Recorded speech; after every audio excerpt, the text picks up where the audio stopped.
అని చెప్పి ఈ సభ సమావేశాల్లోనే బడ్జెట్ సమావేశంలో తప్పకుండా నిలదీస్తాం. అట్లాగే అన్ని వర్గాలకు హామీలు ఇచ్చి మోసం చేసిన ప్రభుత్వం ఇది. బలహీన వర్గాలకు 1,00,000 కోట్ల బడ్జెట్ అన్నారు 5 ఏళ్లలో. మరి 2 బడ్జెట్లు అయిపోయినాయి. 3వ బడ్జెట్ ఈ పాటికి 60,000 కోట్లు పెట్టి ఉండాలి. మరి ఇంతవరకు దాని మీద కూడా స్పష్టత లేదు. అట్లాగే ఎస్సీ ఎస్టీలకు అంబేద్కర్ అభయహస్తం ప్రవేశపెడతామన్నారు. మరి 12 లక్షలు ఇస్తామన్నారు దళిత బంధు స్థానంలో. ఇంతవరకు అతిగతి లేదు. 2 లక్షల ఉద్యోగాల ఊసు లేదు.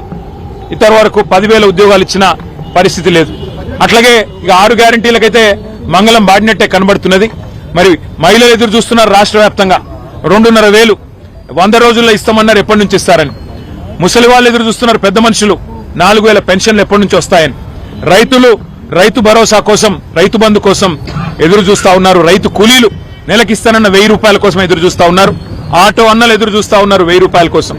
ఈ అన్ని విషయాల్లో ముఖ్యంగా తెలంగాణ విద్యార్థులు 10,000 కోట్లు ఫీజు రీయింబర్స్మెంట్ బకాయిలు ఏదైతే గవర్నమెంట్ చెల్లించాలో వాటి విషయంలో కూడా మొత్తం విద్యార్థులు వారి తల్లిదండ్రులు ఎదురు చూస్తా ఉన్నారు.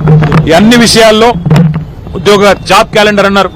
ఇంతవరకు ఆ క్యాలెండర్ లో మరి కొత్త క్యాలెండర్ ఉంది తప్ప జాబులు అయితే కనబడతలేవు. ఈ అన్ని విషయాల్లో తప్పకుండా ప్రభుత్వాన్ని శాసనసభ సమావేశాల్లో నిలదీస్తాం, నిగదీస్తాం. ఎక్కడ పోతున్నాయి డబ్బులని అడుగుతాం.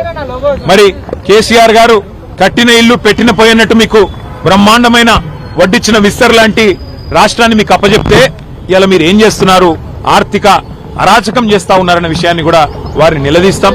రిటైర్డ్ ఎంప్లాయీస్ కనీసం బెనిఫిట్స్ ఇవ్వలేని దుస్థితిలో ఈ రాష్ట్ర ప్రభుత్వం ఇవాళ రాష్ట్రం ఉన్నది అంటే దానికి కారణం ఖచ్చితంగా ఫైనాన్షియల్ మిస్మేనేజ్మెంట్. తెలంగాణను ఒక ఏటీఎం గా మార్చి ఏఐసీసీకి సమర్పించుకునే దాని మీద ఉన్న శ్రద్ధ ఈ రాష్ట్రంలోని పేదల మీద లేదు అనేది తప్పకుండా రాష్ట్రంలోని ప్రతి పేదవాడి తరపున ఈ ప్రభుత్వాన్ని నిగదీస్తాం, నిలదీస్తాం. మరి ఈ శాసనసభలో శాసన మండలిలో తప్పకుండా ప్రజల తరపున పోరాడతామని తెలియజేస్తూ థ్యాంక్ యూ.